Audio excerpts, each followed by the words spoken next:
4வது வசனத்திலிருந்து நாம் பார்க்கும்போது யோபு தன்னுடைய நிலைமை கூறும்போது இன்னும் இப்படியாக கூறுகிறான். அதாவது பயங்கரங்கள் என்மேல் திரும்பி வருகிறது, அவைகள் காற்றை போல என் ஆத்துமாவை பின்தொடர்கிறது, என் சுக வாழ்வு ஒரு மேகத்தை போல கடந்து போயிட்டு. பாருங்கள், யோபுண்ட நிலைமை விளக்கி கூறுகிறது இந்த இடத்துல பார்க்கிறோம். பாருங்கள், என் சுக வாழ்வு ஒரு மேகத்தை போல கடந்து போயிட்டு என்று சொல்லி பாருங்கள்.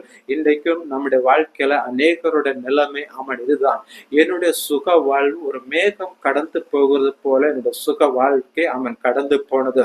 ஒரு காலகட்டத்தில் நான் சுகமாய் வாழ்ந்திருந்தேன், ஒரு காலகட்டத்தில் நான் சந்தோஷமாய் சமாதானமாய் வாழ்ந்து கொண்டிருந்தேன்.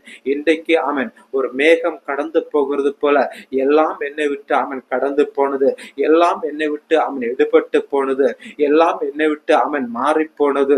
என்னுடைய சுக வாழ்வு என்னை விட்டு நீங்கி